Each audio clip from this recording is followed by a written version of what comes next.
Assalamualaikum warahmatullahi wabarakatuh. Saya Rapsona Indi Bernati, mahasiswa program Magister Pendidikan Dasar Universitas Terbuka. Pada kesempatan ini, saya akan memaparkan tugas diskusi ke-6 mata kuliah Studi Komparatif Pendidikan Dasar di berbagai negara dengan topik kesetaraan gender dalam pendidikan. Ada 3 hal yang akan saya sampaikan, yaitu 1. Peran guru dalam mengatasi isu gender dalam lingkungan pendidikan. 2. Strategi konkret yang dapat atau telah saya terapkan untuk mempromosikan kesetaraan gender, mengidentifikasi potensi diskriminasi gender, serta mengajarkan siswa tentang pentingnya menghormati perbedaan dan merangkul keragaman dalam konteks pendidikan dasar.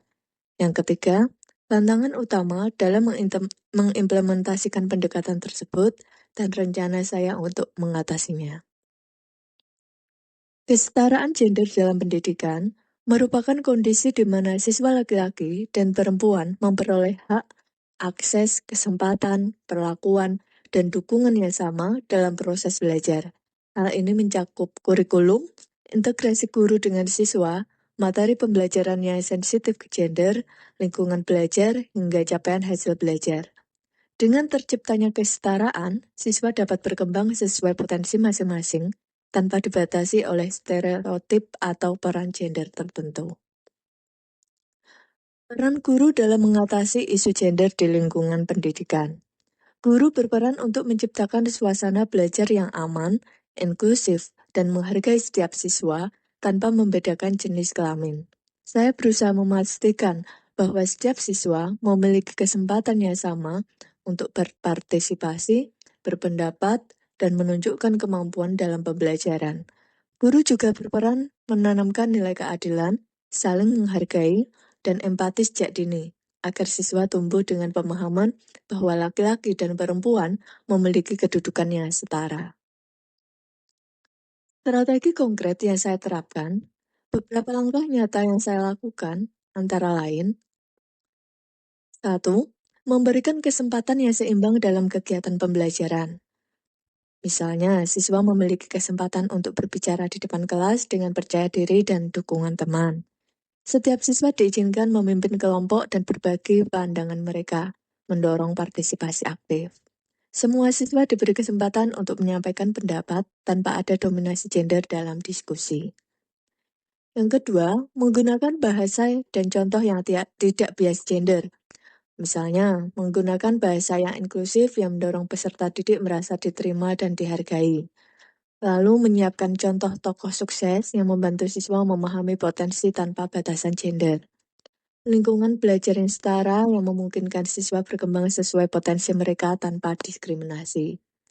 Yang ketiga, memilih dan mengolah bahan ajar yang sensitif gender. Dengan cara mendiskusikan peran gender yang terdapat dalam bahan ajar untuk menciptakan kesetaraan. Menganalisis materi untuk menemukan potensi bias dan mendiskusikan alternatif peran. Serta menggunakan pendekatan kreatif untuk mendiskusikan alternatif peran yang lebih inklusif. Yang keempat, dengan cara membangun budaya saling menghargai di kelas. Misalnya, mengajak siswa membuat kesepakatan kelas untuk saling menghargai dan tidak mengejek berdasarkan gender satu sama lain. Lalu memberikan arahan dan refleksi agar siswa memahami dampak dari perilaku diskriminatif.